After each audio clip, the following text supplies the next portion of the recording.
set 3 or 4 habits that you want to create for yourself. So find 6 habits and decide every day you're going to do 4, but never compensate day to day. There's reasons for doing this. Let's say one day train if you're not already, run if you're not already doing that, write if you're not already doing that, gratitude practice, NSDR, and eat a vegetable. So you're going to list those out on your calendar, and then every day you're going to do at least 4, but as many as 5. But if one day you only get 1, you don't carry over and do 10 the next day. If you understand the dopamine system, you'll understand why.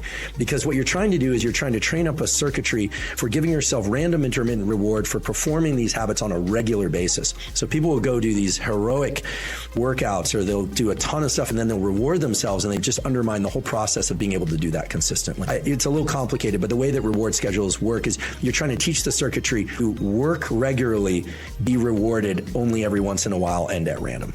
Look to the neuroscience of habit building.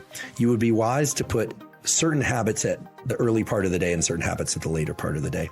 I call phase 1 of the day from 0 to 9 hours after waking.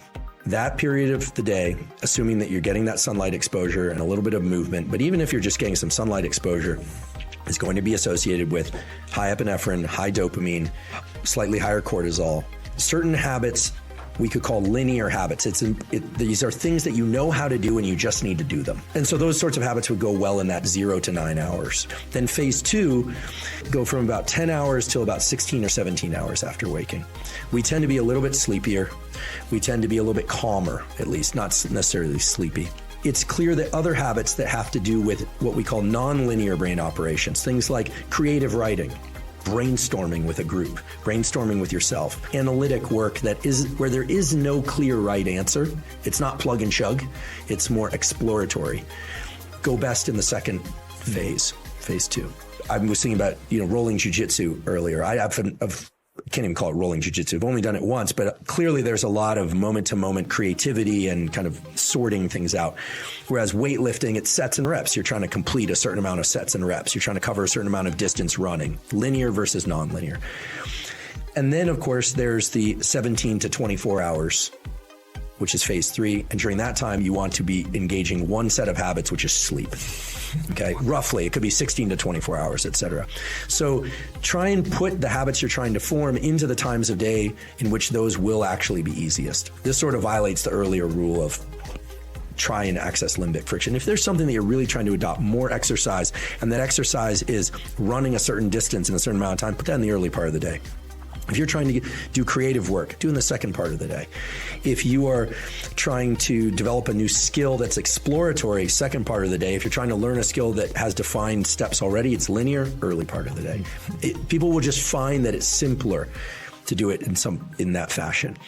The other thing is that if you look at the science of goal setting, there are clear data. There's a woman at New York University, Emily Balketis, and she's described that while we like to think about envisioning success as the best way to set goals and develop new habits, it turns out that at least the research shows it's far more effective to imagine the catastrophic effects of failure. It's the darkness none of us want to embrace, but fear is the more powerful motivator.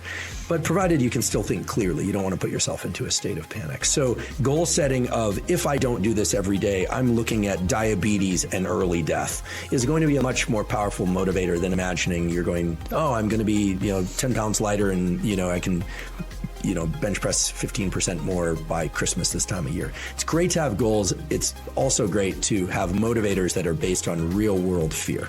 The best way to reward yourself for a job well done is random intermittent reward. We've been talking up until now that, effort reward is the cycle, but if you want to remember, dopamine, non-infinite but replenishable, how about not spend it at all? How about use what the casinos use in order to keep yourself into a state of motivation? So if you are checking off the boxes, I did this behavior, this new habit, that new habit, great, do that. But don't celebrate every win. Celebrate random intermittent wins. Think about this. You're, what do you guys call it? Behind glass, you're shooting, right? And you're like, you're missing it. Every time you miss, the next trial is the one you're paying the most attention to. When you hit, you'd think, the next one I'm good. No, the next one, why would you be good? You just succeeded. Why would your nervous system pay attention to what happens next? When you succeed, your nervous system goes, that happened that way. And it's a little relaxation. So errors, we know, cue up the forebrain, and it increases activity in the prefrontal cortex. I don't get behind glass, but I've thrown darts in a bar. And you're up there, there are people watching, and we used to do this in graduate school. There's this little bar in Davis, and we'd throw darts, and and you miss, and you're like, you're really, it's almost that little anger, and the next one you're completely dialed in. But then you're like bullseye, and when you make it, the next one, you're not paying as careful attention to your motor patterns. So you might get lucky, but you're not learning. So errors are key to learning, and the proper ratio of errors to successful trials for optimal learning is very clear from machine learning and from human learning. It's the 85-15 rule. How difficult to make a task should be 85% of the time you're performing it correctly, 15% of the time you're performing it incorrectly. More or less, plus or minus 2%, if you want to optimize learning.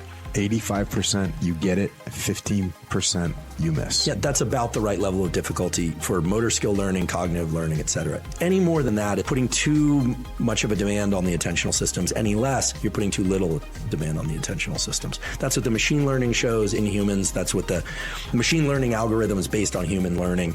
That's what the animal data show. And of course, there'll be some variation on this. But if people are saying, I want to teach these kids Spanish, or I want to teach people how to shoot, well, make it difficult enough so that they're about 15% error rate. Don't reward yourself with external rewards very often.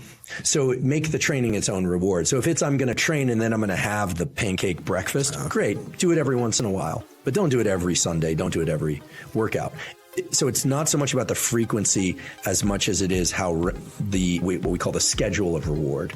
So, and you can see this in sports teams and some of the challenges over the years of, everyone gets a trophy. I mean, nothing is more undermining to the dopamine system than that idea. I mean, I don't know what happened with that, but I don't want to punish anybody because I also don't know who it was, but that group or person who made that decision that everyone gets a trophy clearly did not read the literature about how the neuroscience of reward and the psychology of reward works. You actually diminish the role of rewards in every way, and you take away the ability to access the reward system in the future. You're creating you're not creating soft versions of people. You're actually creating people. They're just like the rat with no dopamine. It's a really sad state. We have a name for that in humans. It's called Parkinson's. You deplete the dopamine system, people get shaky, they can't move. That's in the motor system, but people with Parkinson's also experience extreme lack of motivation and depression because of lack of dopamine. That's the characteristic feature of Parkinson's is lack of dopamine neurons.